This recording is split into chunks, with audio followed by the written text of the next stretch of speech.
So I was actually on the launch of a bike that doesn't have traction control about 2-3 weeks ago. It was, you're going to laugh, aren't you? I can tell when you're trying to stifle it. It's like, you go like stony face on your eyes just piercing me. There's nothing to laugh about. Hello and welcome to this episode of the ABR Garage, where we'll be discussing whether equipping motorbikes with ever more sophisticated technology is a good thing. Are rider aids really necessary? Is electronic suspension necessary? And do heated seats simply make you feel like you've wet your pants? As ever, I'm joined in the garage by co-presenter Bryn Davis, and we'll be unpicking those topics and a lot more. So what else will we be talking about? But we'll also be giving you an update on our long-term test bikes, as well as revealing the winner of our comment of the last video, which isn't a great way of saying that. But whoever left the best comment from the last video, we will be revealing who that is at the end of the show. But before we do that, I just wanted to say a big thank you to the good folks at Peak Designs. Peak Designs produces carefully crafted, thoughtfully designed and beautifully made products for adventurous people who love to travel. And luckily for us, that includes adventure bikers. And James, I know you've been using a selection of Peak Designs products over the last sort of few weeks and months. And how have you been getting on with them? Well, we should have, and I've got to apologise to the guys and girls at Peak Designs now, because we should have their packing cube on the table here. But the last bank holiday weekend, I went on a big tour of the southwest of England, and so their packing cube is actually, two of them are in my panniers. My wife used one and I used one, and I forgot to bring it in. So sorry. They're really good. One job. Yeah, they're so good. I haven't stopped using them. But no, the thing I love about the packing cube is you can pile kind of lots of t-shirts and undies and stuff like in it, but it's got a separate section for your dirty washing. Because I don't know about you, but when I'm on tour and I've got a bag, by the end of it, my bag is just full of dirty stuff, and halfway through, my dirty pants mix with my clean stuff, and it's just not very nice. It's not very hygienic. I only take one pair anyway. Do you? That's it. Yeah. No, organisation is such a big part of taking the faff out of bike touring, basically. Isn't it? That's it. And so that packing cube, hopefully, producer Dan will be able to put a picture up, and you can see it. My apologies again. But the other thing I've been using is Peak Designs' vibration reducing or vibration free phone holder for the bike. Now this has been quite a change for me. So you know that last time I had a phone, I broke the camera while trail riding actually, and doing quite a lot of road miles as well. And how did you break the camera? Well, so the phone mount was on my phone. The phone mount was on my bike. Phone was on there, but it wasn't a vibration reducing piece of kit. So my 800-pound phone, the camera died, and I use my camera a lot for work. So I vowed that when I bought my new iPhone, I refused to put it on a bike.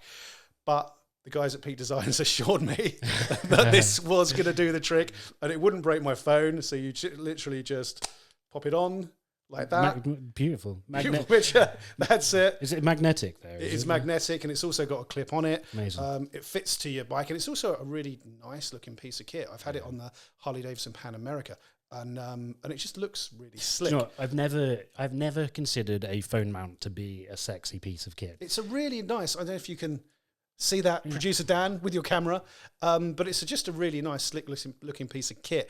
But the proof was in the pudding. I took the risk because we don't get phones through work. This is my own personal phone, and it's perfectly fine.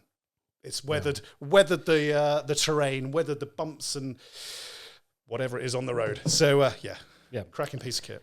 And there was one more, wasn't there? There was the camera cube. The camera cube, which I have here somewhere. And this I did remember to bring in because at ABR, and I guess a lot of people tour as well, like to take a camera. You know, some people snaps on a phone's enough, but for us in particular, we're shooting video and stills for the magazine. And I know a lot of adventure bikers who like to go on tour and just get great images.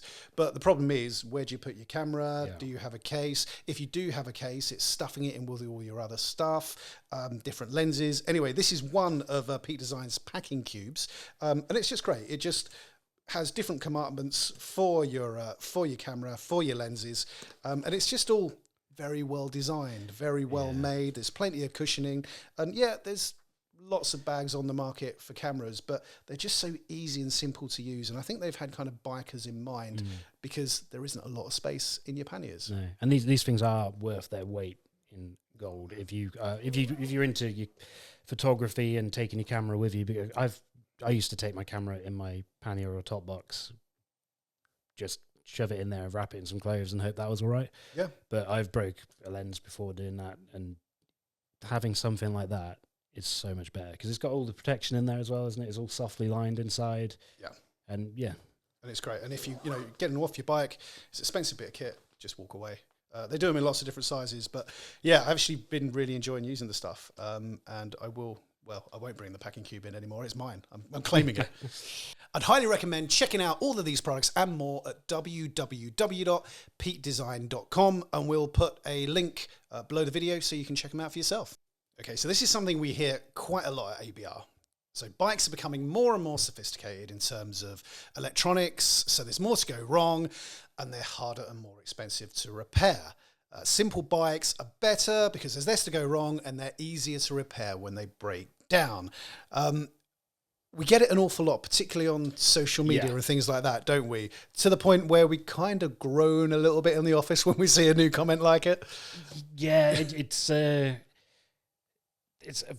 don't know whether I can call it a vocal minority or not, but it's definitely people. You put up a picture of one of the latest adventure bikes, say the Multistrada V4, and there's always, without fail, there'll be someone in the comments saying, "What about all that electronics? What if it goes wrong when you're going around the world? What if it breaks down in the middle of the Mongolian steppe and you can't fix the electronic suspension? That makes it a bad bike." Yeah, we do.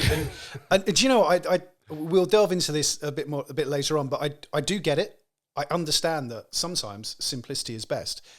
When we review a bike in ABR magazine, we have various sections in our verdict section, and one of those is, how would this bike be being ridden around the world? And we often will say, well, actually, there's a lot of electronics on there. There's a lot of sophisticated tech.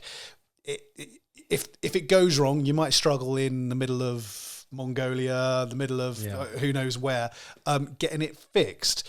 But the majority of us don't ride in Mongolia every day, do we? There's definitely that. There's also another angle to that argument, which I sympathise with a bit more, is the fact that things are getting more expensive these days, and if your bike goes wrong, then you should be able to fix it at home yourself if you're so inclined. But then the types of bikes that have all the electronics and the technology, and they're very expensive machines by themselves. And if you can afford one of them, you've probably got a few quid, haven't you? The repairs. Okay, so before we delve really deep into this, should we define what we mean by technology? Yeah, I think we should. Because bikes have electric starters now. You don't have to kickstart them, but I don't think we need to argue whether that's a good or a bad thing, do we? I'm sure there are some people who would argue that kickstarts are the way to go, but no, I think what we're talking about specifically are add-ons, really, isn't it? That weren't there on your typical everything after the electric ignition, essentially, isn't it? So we're talking like traction control, ABS, hill start control, blind spot indicators, and it seems to be over the last couple of years we've had a bit of a flurry of things like radar activated cruise control, active cruise control, blind spot indicators. But I think for this discussion, I think we'll probably stick to electronic advancements, or not so much advancements, depending on your point of view. So I thought to begin with, we'd look at road touring. And so I think it's important. There's a distinction between different types of riders, isn't there? Yes. So when we look at road touring, we're going to look at how technology will benefit people who are road-based touring specifically, right? Yeah. So if we look at people that ride on the road, think about people that ride off road, and also think about people that obviously it's on the road but do a daily commute and rely on their bike daily, but also kind of rely on a few creature comforts daily as well. Okay, so to begin with, something that does cause quite a stir, again, when we talk about it on social media, and that is traction control. Yeah. What do you reckon? Well, I think we both agree it's not something we personally think about. I don't know why I'm talking about we as though we're a couple. That's it. Well, great minds. It's not. But no, it's not. I don't think about, oh my God, this bike's got traction control, or it hasn't or oh my god, I can't live without it, or I would hate find it. it odd if I had hopped on a bike without traction control these days, to be honest. But it's not something we really consider unless we're riding off road, really, is it? But saying that, I was speaking to a guy on the weekend who we were talking about his Tiger. He's got a Tiger 1200, and he was praising how good it was to have traction control, because when he gives it a bit too much, his back wheel starts going up. He must be giving it a lot of throttle. I reckon so, yeah. Although that is that the new Tiger 1200 or the old version? I think it's a 17, 18 plate. Was it? Because that is a big old top heavy bike. Yeah. So I was actually on the launch of a bike that doesn't have traction control the other day, and that was the Yamaha Tenere 700 World Raid, which you can watch a full review of on ABR's YouTube channel. And I think Yamaha were quite proud of the fact that it doesn't have traction control. And a lot of Tenere owners I've met, a good friend of mine in particular, is very proud of the fact that his bike doesn't have that, and a lot of other electronic rider raids. Now, Yamaha said, why does it need it? It's only got a 600 and something cc engine. It doesn't make huge amounts of power. You should be able to control the bike anyway. I don't necessarily agree with that, and I can see you don't either. Yeah, I mean, I guess the argument against probably all of these technology, from a safety perspective, all the technology we're going to talk about in this podcast now, the argument against it tends to come down to, you should be a good enough rider. Yeah. Like, if you need traction control, then if you need traction control to avoid having an accident, then you shouldn't be riding. But that's a bit of a silly way of looking at it. Well, and that's the thing for me for bikes, like the Tenere, that quite frankly, I didn't miss it one jot all day. And we did some pretty spirited riding on and off road. Some of it that I felt pretty out of my depth, but it was great fun anyway. But it's when those emergency situations happen. It's when you've got the slip of oil on the ground. It's when, I think you had it last year midwinter, when a car pulled out on you at the last second. And it's when things happen that you can't plan for, and quite frankly, your reflexes can't always get you out of it, that those rider aids and something like traction control really does become a lifesaver. I'd say, definitely agree with that. And I think from my perspective, if we're talking strictly about should traction control be on a bike, I think absolutely yes, but you should be able to turn it off if you don't want it.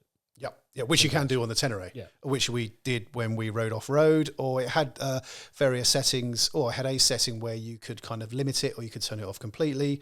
And actually, you see quite a lot of adventure bikes with that these days, don't you? The Africa Twin has, how many stages of traction control? 7 or 8, I think. An awful lot. All the way from massively intrusive to when you're off road, you can barely go anywhere because your back wheel keeps stopping. Yeah. To completely off. And I really like that much customization on the level of traction control, because it allows me to get to a point where I can safely and within my skill level, get a bit of slide out and have a bit of fun. Well, that's it, isn't it? The joy, you can wrench open the throttle a bit, the bike can slide out, and the electronic traction control will help bring it back in. Yeah. So I think traction control, for me, is a hit. I'd keep it. I reckon so as well. Yep. For me, it's a hit. It's a no-brainer for me. Yep. Have it on a bike. Absolutely. There we go. So sorry to all you Luddites out there, but we kind of like traction control. Next one, and this again comes under the safety banner, which are blind spot indicators. Now, this is pretty new in the adventure biking world, isn't it? Yeah. Although I guess they've been on cars for a while now. Yeah, I can think, 10, 15 years on cars, maybe more. Yeah. And probably more. I have no idea. No, well, that's it. But, say it with confidence. And the first time I came across it, we had the Ducati Multistrada V4S as a test bike for a couple of weeks last year. Yeah. I was cruising on the M5 motorway, my usual weekend commute home, and it just started flashing. And to be honest with you, at that stage, I hadn't really done much research on the bike. Yeah. I do a lot of research on bikes, but it was just a bit of a chance to give it a shakedown. And I found it incredibly helpful. Yeah. The fact that it was flashing before I knew that a car was behind me, and before I would have looked. Now, I always do a shoulder check when I overtake and things like that, but I found it a really helpful thing on kind of a multi-lane motorway that I knew kind of left or right if there were cars around. And it's just an added, I wouldn't say sense of security, but an added pair of eyes that can only help when you're on a bike. Exactly. And I mean, similar situation. The first time I rode the V4S, about a month or two ago, I just remember riding down the road and this light came on, and I'm not indicating. What? Why is my indicator on? Yeah. And it took me till I got home to realise that I hadn't put my indicator on. There was a car on the blind spot, and I agree. It's really nice to have that extra level of it's like someone watching over you in a way. And interestingly, my dad brought up a really good point about my dad Alan, who owns Adventure Bike Rider magazine. In his most recent piece about the Ducati Multistrada, it's his long-termer in the latest issue of Adventure Bike Rider, his whole thing was about the blind spot indicator from the point of view of someone who only has one eye. Now, that wasn't some weird role play he was doing. He actually has one eye. He's riding along just like this, just to check it out. No, he's missing he's missing an eye, and out of that side, he finds it hard to see what's going on. So to have a blind spot indicator there, I guess literally indicating on his blind spot, is very, very helpful for him and makes him a whole lot safer. But from my perspective as someone with two eyes, I like it, but I wouldn't say it's entirely necessary. No, it's not something. It wouldn't put me off buying a bike. It's not something I miss. That's the only one of two bikes I think I've ridden with it on. It's not something I miss. What was the other one? It's the Multistrada and the... I think it was it the RT? Did that? I don't maybe. recall now. I don't recall. I was thinking that maybe because I was thinking I've ridden two bikes and I couldn't remember the other one. Yeah. But I just, it's not something I miss now, but it's something I appreciate. And I think the main thing is, it will never replace a shoulder check. Like you're going to do your lifesaver, whatever. But I think particularly when you're on a motorway, if something really unexpected happens, you already know if there's something next to you or not, rather than having to check. Or if it unfolds really quickly, just hoping there's not. That's it. And I think that was a reassurance that I really enjoyed. Yeah. So it's a hit for me. Yeah. If you end up relying on it to save your life because you're too lazy to do a shoulder check, then that's your fault. So yeah, I'd say, I mean, based on the fact that I could take it or leave it, and you said hit, I'm going to say miss. Oh man! All right, there we go. Argument's going to begin. Next one, again, a safety issue, I would say. Well, a safety feature, not an issue. Something I really, really like. So I'm going to say it's a hit straight away. Right, and no more. Move on. Tyre pressure monitoring systems. Yeah. Again, it's not necessary, but it's something that's just really handy, just to check it on your screen, rather than getting my little, my little flow tube out and popping it into the tyre and getting a very rough reading. To actually be able to see what my PSI is on each tyre, front and rear. Yeah. I just think it's a great thing. And I do remember someone moaning about them once, saying that they weren't needed. Yeah, sure, they're not needed, but it's really handy if you've got one. Yeah, I agree. Like, again, I guess kind of the same with the blind spot indicators. I could take it or leave it. I'm happy to just eyeball my tyre pressure most of the time. Sorry. Eyeball? Sorry. How many PSI do you narrow it down to? Very good. It's a talent. But, it makes life easier, makes it less of a hassle. Not something I would be too bothered about if it wasn't on my bike. No, and I think that's like a lot of these things, isn't it? Like, they're not, you don't need them. But if they're there, it's helpful, and it's something nice to have. Yeah. I'm not going to moan about the bike if it is there. No, oh God, no, definitely not. Do you reckon hit or miss? I'll say hit. It does make life a lot easier. Nice. Okay, on to the next. Hill start assist. Ooh. What do you reckon? I remember the first time riding a bike with hill start assist. I think it was the BMW GS. I guess we should explain what it is, really, as well. Yeah, because I think I might have just misunderstood what it is. Are we talking about the auto lock brake when you're on a hill? So if you stood on a hill, say in traffic, and it will have the rear brake on, I think a little bit, or is it both? I don't know. They'll have a brake on, and will automatically release as you release the clutch. So it just kind of saves you from rolling backwards. Which sounds quite sensible. So I did initially. I liked it. It was great. Stop on a hill, pull the brake in, bike doesn't go anywhere. But I think if you stand still for too long, the hill hold control disengages. Okay. So it doesn't stay engaged for the whole time. But that's I don't know why that is, but it's probably for some reason. So if you sat on a hill with your hill hold on for too long and it comes off, you go, whoa. Minor inconvenience more than anything. But then the biggest pain in the ass with those is when you're trying to maneuver your bike around the driveway or get it in and out of the garage when you're sat on it, and or turning around in a road. I will do a tight turn on the road. I'll grab the front brake when I'm turning and then try and shift back, but the brake will have engaged and the hill hold will be on, so it just gets in my way. And I really, really don't mind sitting there with my foot on the back brake while I'm waiting at traffic lights. Yeah. So are you? I'm a miss. You're a miss. Because yeah. You know what? I'm going to agree with you. Yeah. And the reason I'm going to agree with you, although I don't really like doing it, is that it's something that interferes with my control of my bike. So what if I do want to roll back? Now, I'm sure, I'm sure there's ways of turning it off or things like that, but sometimes I might want to, and I don't really want anything interfering with my control of my bike in that situation. Now, I know traction control does interfere with the control of your bike and things like that, but this feels just a little bit too intrusive for me, and it's just not something I feel that I ever need, because you've got your foot on your back brake. It's like the ultimate laziness tool. Yeah, I think if you can't sit with your hand on or your foot on the brake at traffic lights, but I suppose it helps in other situations if a pillion's getting on the slight incline, maybe. But yeah, still miss. It's a miss for me. Yeah. It's a miss for me.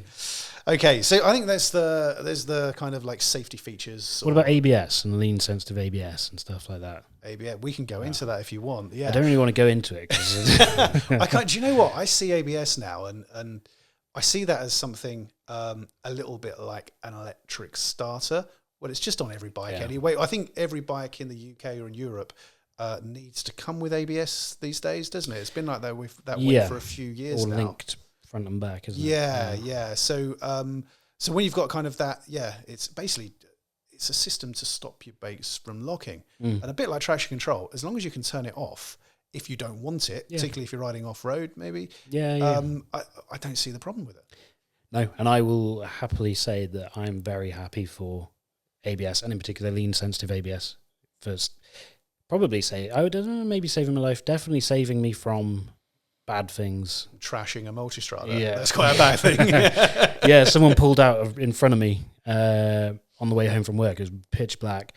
Someone pulled out in front of me, just instinctively swerved out of the way, grabbed a handful of brake, which, probably the worst thing I could have done. But I have no doubt at all that it was the technology in the bike that kept me upright and not rolling down the hill rolling down the road into a tree. So ABS, and in particular lean sensitive ABS, big one for me, big hit. Yeah, and that kind of leads us on a little bit, and I don't really have it on the list because it's not an individual rider aid, I guess, but IMUs, internal measurement systems, which measure the lean angle, the pitch. There's so many sensors on there that measure various things on your bike, which feeds back into this one system and does feed into things like traction control, like sensitive ABS. Now that is becoming more and more common on, and not just high-end bikes these days, isn't it? And this is when maybe, I don't know, maybe does the Luddite view actually start to make a little bit of sense in terms of if you are riding in kind of more remote areas, because one of the things that we have on our bikes, probably more than any other problem, is a sensor issue.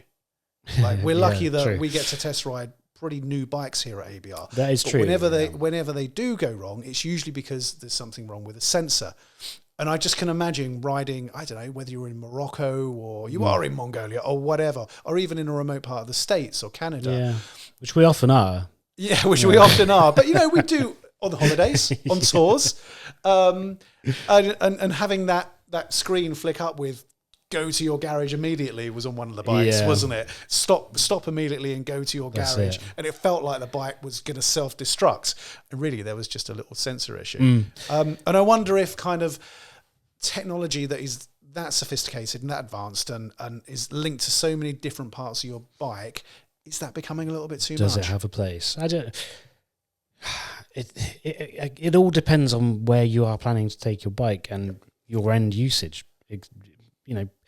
riding around the world. But there are people who do ride around the world on bikes with all that in there and have no problems. You know, I guess there's every chance that it could be a problem. There are very good chances that it might not be a problem. I'm sitting on the fence massively. Sitting on the fence, yeah. And you know what? I think you're right. It depends on where you ride and what your riding goal is. Because for me, if that sensor goes wrong, I will just take it to the garage after work. That's or it. say, Bryn, my bike's not working properly. Let's take it to the garage. Let's get it sorted.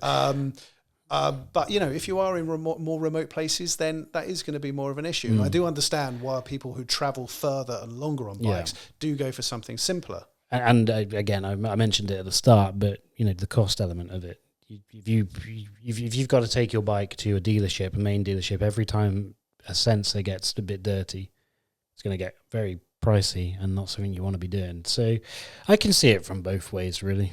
But it doesn't bother me. There we Probably go. because I love technology on bikes. That's it. That's it. Yeah. Fair enough. Well, IMUs, I'm all for them. Let's do it. It's a hit. It's a hit for me. And actually, talking about technology you love, this probably comes onto a section later on, but I'm going to raise it now, which is your newfound adoration for Apple CarPlay. Oh yeah. And now this is not something that I ever really associated with you. Is a joy and adoration for an onboard entertainment system. Can you tell us why? What's been going on? Wow, do you know what? I never thought I would need or want an onboard entertainment system on a motorbike. But linking my phone up to my screen, up to my headset, and being able to flick through songs while I'm on the bike, being able to say, Siri, play, you know, Britney Spears. Nice. And see a picture of her at the same time, genuinely you can. Yeah, well, or the album cover. Being able to do that, being able to say, take me to just whatever destination I want to go to, having all of that so seamlessly on the dashboard of the bike has been a revelation for me. And, you know, there are other manufacturers try and fudge together some different third-party apps and that, and you know, for instance, on the Multistrada recently, I was trying to download the navigation app to link up with the headset so that I could have the sat-nav on the screen of the Multistrada and have the instructions in my headset. And you have to download 2 different apps, get them to talk to each other, update the maps, faff around with a load of nonsense, and it just kind of put me off using the sat-nav on the bike. So I went back to Apple CarPlay, which is on the NT1100. And it's so simple. It's so user-friendly. You just plug your phone in, you connect it to your headset, and then you've got basically your phone dashboard on the bike. Definitely is a bit distracting because there is a lot going on there. But the amount of information, and for some reason, you can get Zoom on there. I don't know, maybe really? You want to make, the different apps you can get on there. You can get Microsoft Teams. I don't know. Yeah, I don't want to say work with you on the bike, but I do get it. Honda, I think Honda should be applauded here, really, for actually incorporating Apple CarPlay into the bike. Yeah, you can get it on the Africa Twin, which we're testing at the moment. On the base models as well, isn't it? And Bryn's long-termer at the moment, which is the Honda NT1100. And I think Honda have done a really good job in that they've got their big 7.5 inch TFT screen, something like that, and then below it they've just got a little LCD digital display. So when you're using Apple CarPlay, you can have your giant Google map up top. Yeah, it's perfect. And it's just like looking at it on your phone, and you've still got your speed, you've still got your gear position indicator on the LCD. One thing you don't have, which is frustrating for me, and really makes me want to write a letter to Honda saying, why haven't you got this? To Honda, please. Is on the, so like you're saying, you've got the main TFT dash at the top, which is perfect, it's beautiful. It's got the main map. Underneath it, you've got a separate LCD dash with your speed and your gear indicator, what gear you're in. But you don't have your fuel on there. So multiple times, and you don't know you're low on fuel if you're using CarPlay and riding. You don't know you're low on fuel until the fuel indicator light comes on, and it's not very bright. So you can carry on riding, not knowing you're nearly out of fuel, and it's happened to me twice now where I have realised when I've been down to 0 miles on the bike in terms of needing to fill up. You know, I should probably learn to take more care. But literally, all it takes is there's a perfect spot for it on the LCD display as well. for fuel to go, and it just needs to go there. There you go. I actually did experience that myself, and I was riding along thinking, oh, this is awful. And then I was thinking, well, actually, I've got my phone being mirrored on a screen on this bike. It's incredibly clever. I'm selecting music, making calls, looking at a map. People out there might be horrified or they might be excited by that. But then I thought, oh, yeah, it hasn't got the fuel indicator. This is awful. But then I've got a Triumph Bonneville, which just doesn't have a fuel indicator. And I just kind of rock the tank to figure out how much fuel's in there. Yeah. And it's never a problem, never annoys me. And do you think this is something with technology on bikes, that the more we have and the more we expect? Yeah, I like similar way to where, we, in terms of remembering directions to somewhere because of sat-navs, we've become so conditioned to just following a sat-nav. If you asked me to go to, I don't know, somewhere, would not be able to find my way now without a sat-nav, without a bit of trouble. I genuinely think when you're following a sat-nav, you pay less attention to your surroundings. Yeah. And it usually, so if I'm finding my own way, first time I'll remember it. If I want to get back there. If I'm using a sat-nav, it's 2, 3, 4 times before I'll kind of figure out in my mind, this is the way you have to go. Yeah. So I do think, technology has made, probably made us a bit, I don't want to say dumber, but just a bit less caring. Less. Yeah, true. Yeah. So, yeah. Apple CarPlay, hit or miss? Definitely hit, though. Yeah. I'd rather be sat on the hard shoulder of the motorway with no fuel listening to music. I'm not sure I agree there, but I think it's very cool. And under the right circumstances, it's a hit for me. Yeah. I think it's and if you don't like it, just don't use it. Yeah. And that's the thing with a lot of this technology, isn't it? Not all of it, because, some of it can't be switched off. Yep. But when it's tech that's there, that's on offer, but you don't have to use, that's right, just don't use it. There's no need to be angry about it. I would get very angry. Okay, so we've looked at technology that kind of improves safety. Yep. So now, look at tech that helps with comfort. Now, I think being adventure bikers, and motorcycle tourers, comfort is a big thing for them, because we do tend to cover big miles in short amounts of time. That's not because we're really hardcore and we love putting ourselves through it. It often is because I've only got a week off work. I want to get as far as I can. I want to get to the Alps. I want to get to the Pyrenees. And I need to cover some big miles. And it's under those circumstances that technology that aids comfort really does come in handy. First one, we have got heated grips. Mm-hmm. What do you reckon? Should not be a bike without heated grips ever. Yeah, 100%. The heated grips is a hit completely. There's no instance where a bike should be called a touring or an adventure bike without heated grips. Do you reckon? Yeah, full stop. That's pretty resounding. Why wouldn't you want heated grips? If I lived in a warm country, I think, and that's something that I think. I guess, yeah. I think that's something that bikers are guilty of, and I'm really guilty of myself, is that I think about my own riding a lot of the time, and I don't think of others. And I think when we talk about things like heated grips, heated seats, which we'll come on to, we often get comments saying, why do you need that? That's something for sissies. Only wimps need that sort of thing. Yeah. Well, if you live in California, that's probably about right. But if you're riding through a UK winter, then actually heated grips could mean the difference between numb hands that can't handle the controls and sitting there toasty and just thoroughly enjoying yourself. Definitely. Heated grips and heated gloves, two things that I would probably not ride without after, say, September. Wimp. Absolute wimp. No, heated grips, I think hit. 100% hit. Which takes us on to heated seats. Another one. I love it. Do you? Yeah, I love heated seats. Yeah, this isn't much of a game, is it? Because we just love everything. No, where was the bike? The Tiger 1200 was the first bike I tried with heated seats, and I thought it's going to be such a pointless thing. You're going to sit on the bike and you're going to put the heated seat on. Your bum's going to get a bit warm, and what good is that going to do for anything else? But it actually really heats you up throughout. It's not just your arse that gets warm; it's everything. That's it. And do you know what? I really like it as well. Sorry, this isn't much of it. There's not much jeopardy here, is there? But one of the things I really love about it is it just means that I don't have to wear so many layers in the winter. Because actually, that's one of the things I hate about winter riding is that I feel so cumbersome. I've got so many layers on that doing a shoulder check is about doing it as the Michelin man, you know, and I've got a few rolls of my own as well underneath that gear. So if I've got something that means that I get to take off a layer and heating my backside does heat up your core. Yeah. It really is helpful, isn't it? Definitely. But, and I've never had this, but you said you have, does it make you feel like you've wet yourself? Can do.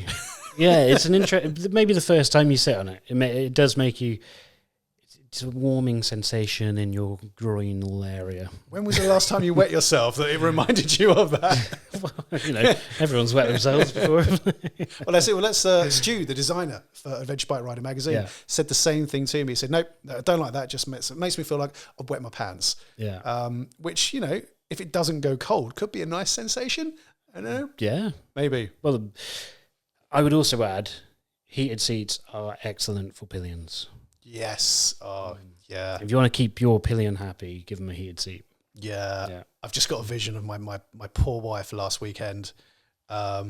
Should have taken some more clothing out of her packing cube because we got back home and she was soaking wet, freezing cold, and she was actually shivering as she got off the bike and looked up at me, and I felt so guilty because I had some heated grips on I think it was the Harley Pan America. I was more than happy. But yeah, bless her. So yeah, heated anything. Keep your pillion happy. That's it. Seats. That's a good thing. Okay, so moving on from heating elements. Sorry, hit. Sorry, hit for me. Oh, hit for me. Yeah, hit for me. Definitely. Something else that I think over long distance particularly can help with comfort is cruise control. Yeah. This is going to be another hit for you, isn't it? Definitely hit. In all elements. No, most importantly, though, and one that has turned a lot of people off, is the adaptive cruise control. Yeah. So I think it's active cruise control. I think it's called, not adaptive. Different manufacturers call it different things. So basically, there's a radar on the front. on the front of the bike, and it detects when there's a car or something in front of you, and it adjusts your speed to the speed of the object in front. And you can set different distances, so you can ride up close to the car in front, or you can ride far away, or even further away. It's been in cars for quite a while, but it's relatively new to bikes, isn't it? Yeah. And I rode with it most recently the only time I've ridden with it is on the BMW 1250 RT when I did Nine. When you did Nine, yeah. Have you ever told viewers and listeners that you did Nine? Yeah, I never heard of it. Never heard in of winter. That before. In winter, you did an Iron Butt in winter. Yeah, wow. And one of the thing I used most on that ride, which I absolutely loved and would take with me in a heartbeat on any trip on a motorway at any time, is the adaptive cruise control. It's perfect. It's brilliant. And the reason being is I genuinely think it makes you a safer rider on the motorway. Yeah. The argument I've heard against it is that, if the bike's speeding up and slowing down for you, you're going to turn off and what's stopping you from, I don't know, falling off or going into the back of someone, or, people make the argument that it actually makes you more unsafe because you're less in control of the bike or you're not as engaged in the ride. But I disagree entirely with that, because what I found was when I was on the bike, I didn't have to focus on the car in front of me slowing down and speeding up so much. I was more aware of everything going on around me rather than just the car in front. And an absolute godsend on British motorways where no one knows to drive or keep a consistent speed. Yep. A hit for you? 100%. Big one. It is. Yeah. And you know what? Before you talked about adaptive cruise control, I was going to say cruise control is a miss for me. Is it? Because it's just something I hardly ever use. Right. I don't know why. I just don't. I think it's being in the UK, where it's so difficult to have cruise control on for any length of time before someone's hogging the middle lane or the outside lane and things like that. But I've just the more I ride, the more I've just learned not to bother with it until I rode a bike with adaptive cruise control. And I was like, well, that's all my arguments against cruise control gone. It's brilliant. It's absolutely brilliant. Isn't it? I think it's a cracking thing. It's a hit for me. Yeah. A really thoughtful innovation in motorcycling. I 100% agree with that. Sorry, you were making a very good point there. And I was being profound. Yeah. I had my hand out and everything. But if you don't like technology, you don't like the idea of cruise control going wrong, you can get those throttle locks, can't you? Not the same level of usability and ease of use, but stuff like the Atlas throttle lock. Yeah, that's a great piece of kit, and it's basically just a mechanical cruise control, really. Which not like you can get those little cheap plastic ones that just flick on and off. Yeah, I don't like the Atlas is quite good because you just can use it with your thumb and adjust it and things like that. But if you don't want electronic wizardry going on or any extra electronic wizardry going on, then you've got a mechanical option there as well. Yeah. So, there we go. Hit to that as well. Hit to everything. Can we find something we don't like? Something we don't like. What's on my list here? The next on the list is adaptive cruise control. Cheers for that, Bryn. Sorry. Okay. So now I've put the next kind of electronic gadgets into a convenience heading. Yeah. Which doesn't quite fit the next one, which is rider modes. But it's quite convenient having different rider modes. And bikes these days, if they've got kind of an onboard computer, you can select whether it's a touring mode, which gives you plenty of power. You can often have a sport mode, which gives you everything, and a instant throttle response. A rain mode, which dampens everything a little bit. Yeah, and often they'll have an off-road mode as well, which might switch off the ABS and various things. But what do we think to rider modes? I think the idea of them is better than the reality of them. Yep. And by that, I mean, I probably end up switching between rider modes once or twice a month on the bike. It's one of those things where it's there, but I find the one I like and I stick with it. If it rains, I just don't tend to ride as fast. And if it's, I think they're a bit unnecessary, but I can understand why people would like them. Because they're pretty much standard on most adventure bikes these days. Not all, but most, aren't they? Yeah, I mean, I would say I don't get the benefit of them because I'm lazy and don't bother changing the mode. But you might have a different experience. I'm like you. If I've got a bike and it's got a touring mode, 90% of the time it's in that mode, whatever I'm doing. But that often is down to how good the bike is, how good the throttle response is. But I tend to see them a little bit like traction control, where it's something that you can use not in an emergency, but if the situation dictates that you've got quite extreme circumstances. So again, I'll probably talk about on the motorway, but on country roads as well. If you're in a monsoon of rain, if it's really pelting it down, under those circumstances, I will whack on the rain mode. It just kind of brings a throttle response and it's a little bit smoother. Would you be able to make the connection in your brain that it's raining, I should probably, be a bit smoother? I'd pull over and cry. Genuinely. I'd pull over and cry. And I'd phone you to come and pick me up, which has done before, but it was because the bike broke down. It's all right. But yeah, I kind of like being able to kind of like just dampen down the engine, dampen down the throttle response when it's, quite extreme weather, or when there's snow and ice and I've been stupid enough to go out in it, I will select the mode with the least power. Yeah. But you're right, in general circumstances, I'll just find one you like and stick with it. Normally, apart from off-road modes, I'll always switch into an off-road mode if I'm riding on the trails. I mainly do it just because it's a switch in my mentality. Yeah. And it just says off-road, reminds that you are riding off-road. Time to go off-road. That's it. Although there's on the Suzuki GSX S1000 GT, I have to think about that title. I wish they'd give it a different name. Just what would you call it? The Suzuki, I don't know, Cool Wave or something. Cool Wave. Imagine how many Cool Waves they'd sell. Cool Wave toothpaste. But on that's got 3 rotor modes, A, B, and C. And the Suzuki Cool Wave is an amazing bike. I absolutely adore it. But it's got A mode is very, very responsive. It's very sporty. Yeah. I wouldn't say the throttle is snatchy, but my God, you get an instant hit. Yeah. And I can imagine there's a lot of riders there who will love that. and really enjoy it. Yeah. Probably people that ride sports bikes most of the time or go on track days and things like that. And they'd want that from a sports tourer. Yeah. Whereas myself, who's kind of more of a touring biker and adventure biker, the B mode, which is just a little bit more chilled out, but still pretty damn fun, is something that really suits me. And the C raid mode is very, very weak. Yeah. But in those two main rider modes there, they've kind of adapted the bike for different people.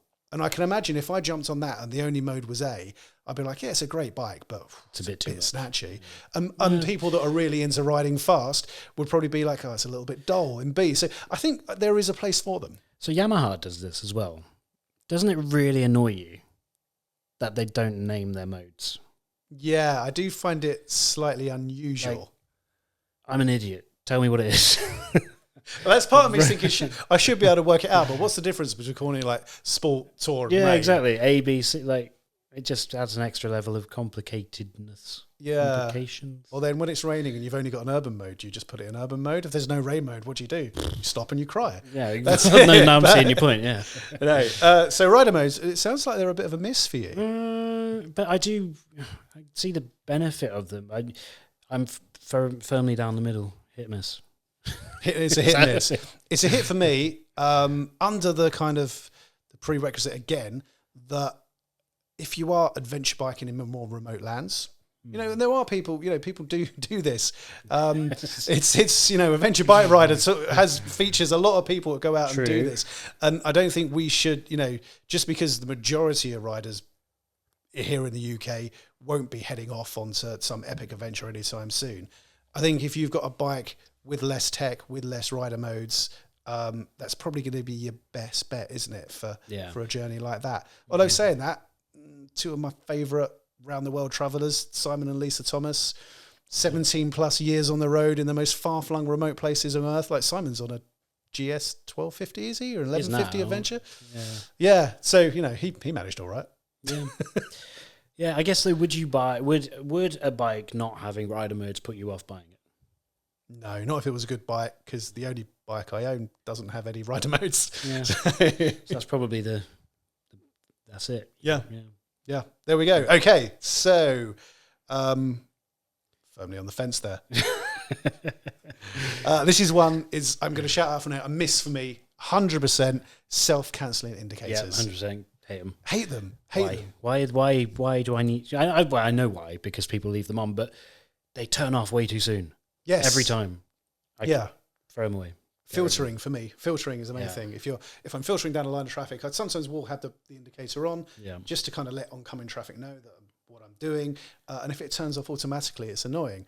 Or if I want to turn and it takes a bit of time to get to the turning for some reason. I mean, in traffic, and I want pedestrians and cyclists and other people to know what I'm doing, the damn thing turns off. It really annoys me. Yeah, I agree. I would put that firmly in the miss. I think I turned it off on your NT. Can you do that? When I borrowed it. I think I did, yeah. Good, because, And I also changed the screens, because the two of the screens really annoyed me in the user mode. It's really never ugly. tell because I just have the play on. I had a little play. Anyway, okay, so self-cancelling indicators, a miss. Yep. And talking about screens, TFT displays, what do we think of those? I love them. You just love motorbikes and technology. A really good TFT display. You're on a bike, you're sat in the saddle looking at the screen for most of the time you're on the bike, as well as the road and everything you should be doing safely. But something nice to look at when you're in the saddle is so crucial for me. Yeah. And, you go on to older bikes and you get back to the LCD displays and they do look very dated and very Game Boy-esque. And, why put up with that when you can have something high definition, beautiful and colourful, and you can customise just like yourself, it? Really. That's me. That's it. Yeah. Mr. High Def. Mr. TFT. And that's interesting because on the Tenere World Raid launch that was on recently, that new version of the Tenere has got an updated, really nice looking which TFT looks cool, screen compared to the old Game Boy LCD found on the standard bike. And it looked great. And it opens up the possibilities to do stuff like CarPlay and mirroring of your phone on the screen for navigation purposes. So TFT, well, why don't you say your piece first, James? My piece. Yeah. What do you think about TFTs? Do you know what? I think when they're done well, they're great. I just think they're rarely done well. I find a lot of the graphics quite distracting. The best one I've ever used was on the KTM 1290 Super Duke GT. Really? Yeah, that was beautiful. It was quite dark. It just looked premium, but it was really simple. But I've ridden on some bikes and they're just ugly. Confusing, kind of like the rev counter is on waves coming up. And I don't know what the hell's going on. Was that on the Cool Wave? On the Cool Wave? No, the Cool Wave. The Suzuki's TFT is pretty simple, actually. I'm going to throw it out here. I prefer an analog dial. An analog guy in a digital world. I am. Again, the heart bats on my Bonnie, which I know isn't an adventure bike, but there's just something nice about looking at a really well-crafted analog dial in front of you. It's my happy place. It's your age, James. It's my age. That's it. All right, so hit for you, miss for me on TFT displays. Yeah, 100%. Quick shifters. Convenient, yes. Yeah, convenient. Deal breaker, no, but I love them again. I just really like being able to go through the revs complete and just knock it up and down without having to faff around with pulling the clutch in. Yeah, because that's a big hassle. It is, yeah. No, using your left hand. Yeah. But sometimes people do say to me, a quick shifter. Yeah, no, it's for race bikes. It's for track days and things like that. Actually, I find them really useful in everyday riding, even just kind of cruising around town.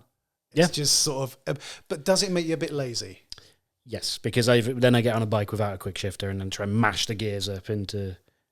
Yeah. I will probably. Yeah, it does make you lazy. But if you've got a bike with a quick shifter on, there's nothing wrong with being lazy. Yeah, I guess convenient. So. But again, it's one of those things that when it's on a bike, I use it and I enjoy it. When it's not on the bike, I really don't care. I'm on the Aprilia Touareg at the moment, which doesn't have a quick shifter, and I just don't miss it one job. See, I did actually thinking about it now. Yeah, when I took the Touareg down to just down the road, actually, literally 5 minutes to Morrison's, and throughout you were crying over this lack of quick shifter. No, I do remember just thinking, this is weird pulling a clutch in, but it was because I'd come off the NT, which is DCT. Yep, and then I think I realised that I don't actually like gears. Fair enough. Well, quick shifters, a hit for you. Yeah. They're a hit for me, but I really don't care about them. Yeah, should have that's had probably a different fair category, enough. Don't we? Hit, miss, I know, maybe. Or significant. Hit, miss, whatever. Yeah. Who knows? Yeah, put it in whatever.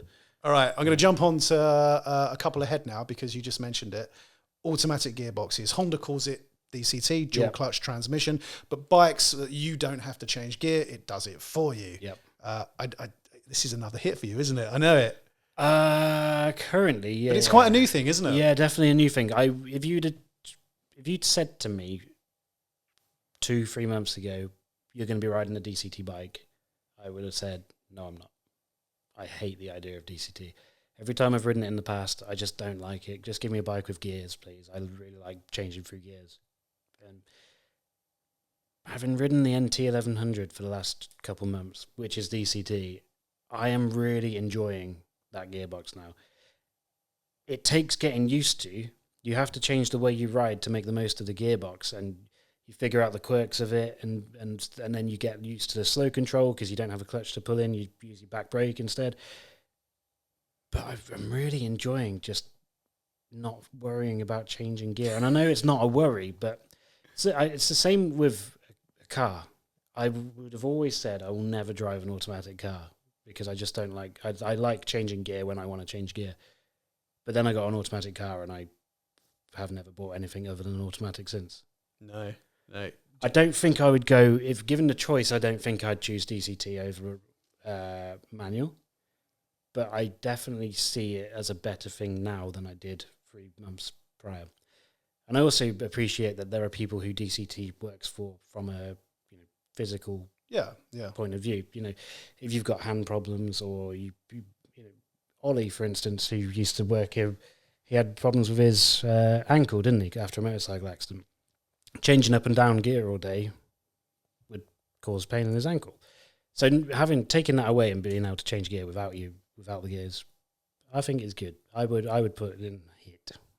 Yeah, because I feel really guilty now about suggesting that it's a miss, because for some people it's actually probably opened up biking to them again. You're so insensitive. Yeah, damn it. Why do you hate people? Yeah, I guess I'm just a bad man. But for me, I am completely the opposite. No, I really think that NC 1100 is a fantastic touring bike. It's brilliant. It's got the bones of an Africa Twin. How can it not be a good bike? Yeah. And I've ridden Africa Twins with automatic transmissions. And I've ridden the Honda Goldwing. It's all been Honda bikes. And I think it's because Honda seem to be more than any other manufacturer pushing this technology. Yeah. But there's three things to me that just rule it out for me. One is, and I'm going to side on the side of the Luddites here, is that, oh my God, is there a lot more to go wrong? Kind of it really is. And I know you've had automatic cars for a long time, but I did drive an automatic car for a while that did go a bit wrong with its automatic transmission. So that did put me off. Although none of the bikes we've had have had a problem, have they? No. 2, slow speed control. Oh man. I will say, slow speed control was an issue until I adapted to riding. You're saying I'm not good enough to ride a DCT or an automatic bike. But it's a skill, James, and you haven't got it. Every morning I have to kind of pull my bike out of a small area in a hill and do a little tight U-turn. And when I'm on automatic bikes, it's just a struggle. Whereas when I'm on a bike with a clutch, it's a pleasure because it's a little slow speed control that I'm doing. Yeah, I think if I gave you a DCT bike for a couple of months, you would find a way to adapt to that, and you would think it's less of a problem. I would be miserable coming into the office every morning. You know that. I would be so face like thunder, stroppy as hell. Although I just want to say I'm never going to be upset if you've given me a bike. So, but the third thing for me about automatic bikes is I've only in one circumstance do I ever find they're in the right gear. And that is travelling at motorway speeds when they don't change gear very often. Because I had the Goldwing. Me and my wife went down to the Pyrenees for a couple of weeks on the Goldwing. We travelled the length of France, and it was great. It really was. And it was a very relaxing, pleasurable experience. But any other automatic bike I've had, they either want to be 2 or 3 gears too high, and I've got this shudder and this which for me, I have to admit, on the NC 1100, it's a crying shame because that engine is stunning. Yeah. It's the engine out of the Africa Twin. It's one of the best engines around at the moment. Again, though, you know what I said? How am I riding wrong? Why? Well, you know I said you get used to it and you adapt your riding to the DCT. So if you put your foot on the brake a little bit more, it actually shifts down a gear, which I've only just realised. But I don't want to brake when I'm accelerating. Then if you twist the throttle a bit more, it will change down a gear. There are nuances to it that you pick up when you ride it, and you get used to it. In the same way to slow speed control, I ride in DCT now. I can make it change gear practically when I want it to, and there is also the up and down. It's a bit like the effect you have on women. Just click your fingers and you're away. That's it. Yeah. I'm taken. Though. But do you not find, I found I was rolling along at 33 miles an hour in 6th gear. Yeah, the first time I rode it, back when I was a novice too, it was, I've covered about 1,000 miles on this thing. you'd go into a roundabout in 5th, and I agree. But once you, I just want to make the point that once you learn it, and get used to it, it's not as bad. And it is a great bike. Like NC is a great bike. Yeah. I just wish it was manual. It's a miss for me. I'm sorry, you haven't convinced me. That's fair enough. It might be my own fault that it's a miss. My lack of riding prowess. To be honest, it's probably a miss from me actually. Oh, for God's sake! Why have we had this argument then? Because I would not. I don't think if I was buying a bike today, I don't think I'd choose DCT over manual. Nope. There you go. But you do like it. Yeah, I like it. Yeah. And I'm not as upset as I thought I'd be. A contrary figure. All right. Well, that was the last thing on our list. Have we missed one? There's one more that I wanted to talk about was keyless ignitions. Yes, that was 3 earlier that I missed. Yeah. Keyless ignitions. So probably top of the range bikes these days all come with it. Yep. You've got the key fob and you sit on the bike and there's a button, you just press it and on goes the bike. And then you press the starter switch. The argument against keyless ignition, the only one that I see online is that, what if you leave your key? Right? It stops. The bike stops, doesn't it? It doesn't stop, because I managed to ride away from you once when you had my key. Oh, yeah, it was in my pocket. How far did you get? I could have gone forever. until it ran out of fuel, I think. Yeah, no, you can. But it just tells you key out of range. No way. I thought it was some sort of like disabling device on there or something. Maybe, but it didn't disable the bike. So what's the point in having a key then? What? So if you don't need the key to ride it, do you need the key to start it? Yeah, you wouldn't. The key's got to be in the vicinity of the bike to start it. Okay. So do you remember it was you sat on the bike, I gave you the key, you started it, then you got off the bike, I got on the bike and rode away. This is my daily ritual of being your bike starter. Yes, please, James. Just warm the bike up to do for it me. himself. That's it. All right, because I've always assumed, I have to admit, I've never tested it, but I always assumed that the keyless ride bikes that I've had is, if you haven't got it with you, you'll get a certain distance and the bike will be disabled. But It might be. I know, It's not what I've do you know what? experienced, no. I was just assuming it completely. Yeah. And actually, it's one of those things that when we review bikes, particularly on launches, we've always got the key with you, that we will describe Well, that's it. how, what the system's like, but actually, let's run away. The only instance give where a dog the key and then see how far we can get. The only instance where I've not had the key on me is when my bike starter That's it. failed to pass it Failed to perform. But I would say I love keyless bikes because I inevitably, every time I put my helmet and gloves on, I will forget to take my key out of my pocket and then have to take my gloves off and get the key out again. Oh, you poor sausage. Such a hassle. Such a pain. I never realised you were this pampered when it comes to motorcycling. Yeah. But so being able to start it, and if you ride off, it does say key not in range. So then you'd think, I'll turn around and get the key. Not chase me down on my Touareg down the street. Like, James. That's it. So for me, it was a massive hit until one thing happened. Find out next. Find out next. Yeah, that's the cliffhanger. It was great, wasn't it? No, so for me, it was I can't remember which bike it was, but it was keyless ignition, and the battery died, or it ran out of charge on the bike. All right. So the bike's battery went dead. Obviously, the ignition is electric. Yeah. So you turn the steering block, hold the key button. And it locks the steering as well, so in the same way that you turn the steering lock on. And when the bike went dead, it meant that I couldn't get the steering lock off the bike, which wasn't so much of a hassle because the bike was inside the garage and I could just put a charger on. But I was thinking, what if the bike had gone flat when I was in the middle of town or something like that? I remember that, and I remember thinking when I rode, I think it was it wasn't the V4 Multistrada. I think it was a previous model Multistrada. It has got an override, hasn't it? I'm pretty certain there's a key there and you can override the system. So I shouldn't have mentioned that because I'm not 100% sure. I know I think it was a GS actually. I think the problem you had was on a GS, wasn't it? Yeah, it was on the GS and there was no override. Yeah. And I remember checking it out and there was no override. You have to get the batteries up again. I think on the Multi there is. Which is Harley. The Harley's taken a different approach, isn't it? Well, and this brings me into, because I if a bike's got keyless ignition, great, that's fine. If I'm riding in the UK, if I'm just doing tours in nice Western places with garages, or even Eastern places with garages, if you're off in the boondocks, I don't want something like that. It's another thing to go wrong. But for general riding at home, it's great.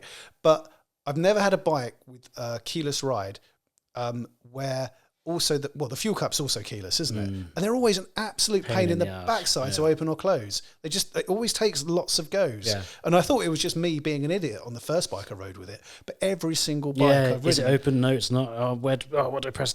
It's just it never seems to have mastered that piece of tech, even though they can start an entire giant motorbike with it. So which brings us to the Harley, which has got keyless ignition, but you need a key for the steering lock and the tank. Yeah. Initially, I thought, why the hell would you do that? That's so lazy of them. But actually, I think that's the holy grail.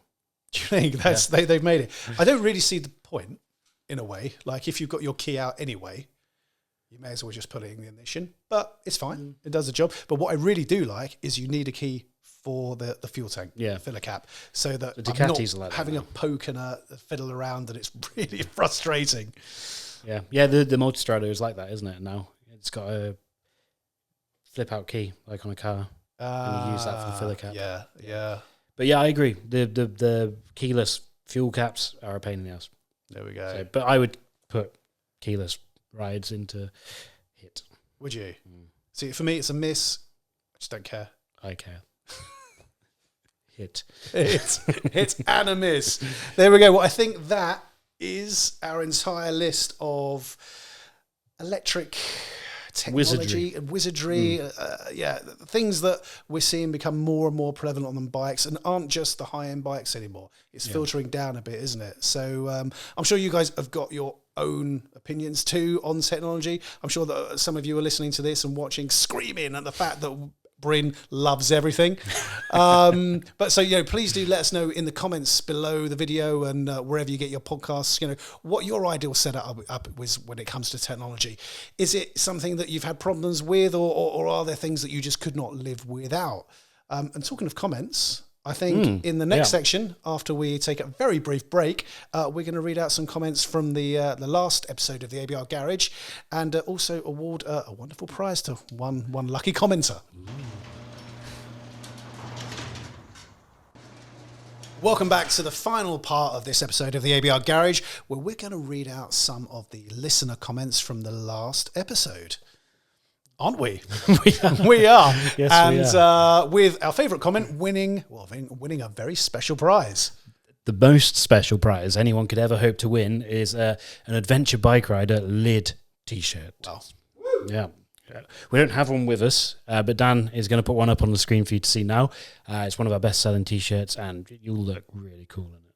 Nice. Basically. Nice. Okay, so to find out who's won that t-shirt, we got the first comment. I forgot to print out the comments, so hence we've got our phones in our hands. First comment. Very professional. Not the winning comment, sorry, guys. The winning comment's the end. But the first comment is from Richard Theo, and he says, great chat about gear, but blimey, you'd need a second mortgage to buy all the gear you boys are on about.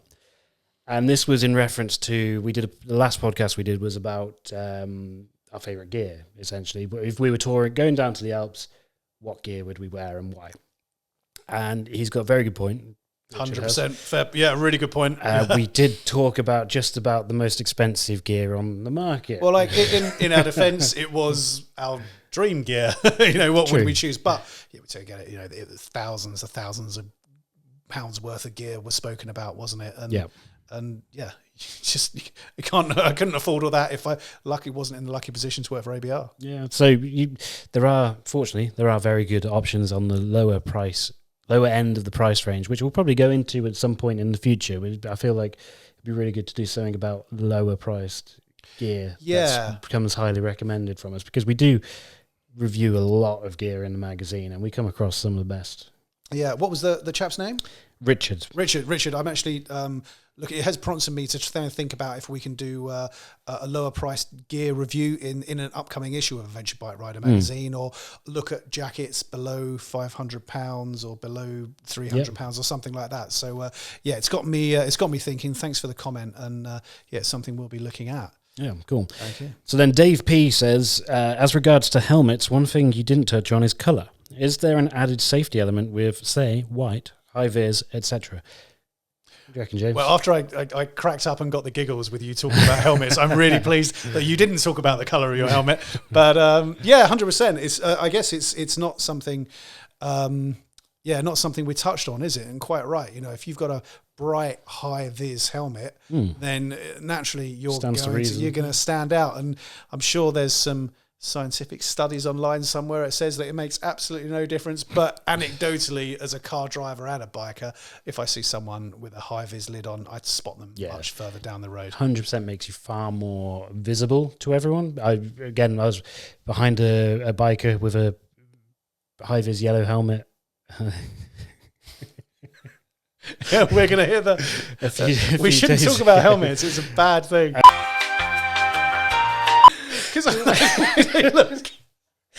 Oh man! Oh man!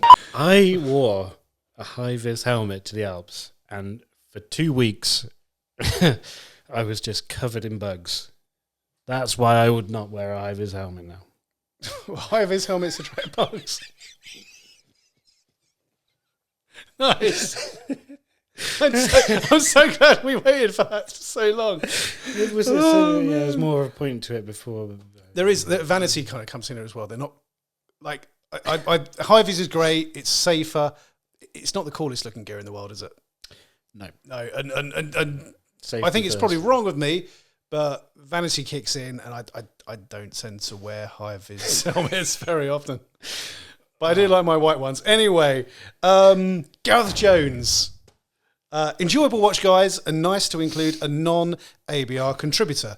Last episode, to corral the two juveniles in front of you here, we had Ed Miles, who's a gear expert from Lindstrands and Halvarsens. Yep. Great guy, incredibly knowledgeable. I learned a lot from him in the last episode as well. So I'm glad he was your favourite rather than me and Bryn. But Gareth is also looking forward just to seeing it at the Adventure Bike Rider Festival, which, if you're watching this within the next couple of days of recording, is on the 24th to the 26th of June. And if you're watching this after that, then we had a brilliant time. Come and see us next year. And tickets will be on sale at that point, probably. Yeah, and Ed will also be doing a couple talks at the festival about gear and buying the right gear and choosing the right gear and the technology behind gear. So if you're at the festival, make sure you check out his talks in Masterclass tent. They're going to be very good. Well worthwhile. Okay, final comment. I think it is. Yes. Max Jellicoe, cool name. Brilliant gear overview, but more importantly, how on earth did you get Ollie to stay so still and quiet behind Bryn? Who's Ollie? I don't know. I've never heard of Ollie. No. No idea. Who's Ollie? Anyway, who do you reckon should get the best comment? I think, because I just really like that he's noticed it, Max Jellicoe. Yeah. He's noticed that Ollie isn't here anymore. Yeah. For those of you who haven't watched an episode before, Ollie was staff writer at ABR for a couple of years. Yep. Regular on the pod. Ollie's moved on to pastures new. He's left us for the bright lights of London. That's it. So I'm missing him. Yeah. He's a good guy. He was a good guy. He is still a good guy. We'll see him at the festival. Yeah, he'll be at the festival. So yeah, but Ollie, thanks for watching more than one episode of the ABR Garage, and thanks for noticing that Ollie's no longer around. We will pass on the fact that you perhaps miss him. Care about him. That's it, like we all do. All right, I think we should probably leave it there. Thanks so much for watching, Bryn. It's been fun as usual. As always. And please do let us know what you think about motorcycle technology in the comments section below this video, or if there's a comment section wherever you get your podcasts. Please do leave us a like, subscribe if you'd like to watch more videos from the ABR team. And I think that's about it, apart from saying a big thank you to Peak Designs. Absolutely, yeah. Thank you, guys. We mentioned them at the start of the podcast, Peak Designs, who have basically sponsored this episode of the ABR Garage. So make sure you check out some of their gear. It is, and it really is cracking gear. So, good stuff. We'll see you next time. Oh, wait, before we go, we're doing a live podcast at the festival. We are. We've asked people to go and see Ed's show at the festival. Yeah, we're doing one as well. There we go. Yeah, so we're on the... I don't remember which day. No idea when we're doing it. Saturday. On a Saturday, yeah. Saturday afternoon, we are doing a live version of the ABR Garage with special guest. Ryan F9, some YouTuber you might have heard of from Canada, something like that. Something like that. Yeah, probably. No, Ryan's interviewed in a previous issue of ABR magazine, and we asked him if he'd come along to the festival, and he is. So it'd be great to see him and great to have a chat about bikes. Yeah, hopefully not about helmets. No, I'm not sure if we should subject him to our helmet talk. Thank you very much for watching and or listening, and we'll see you next time. Bye-bye.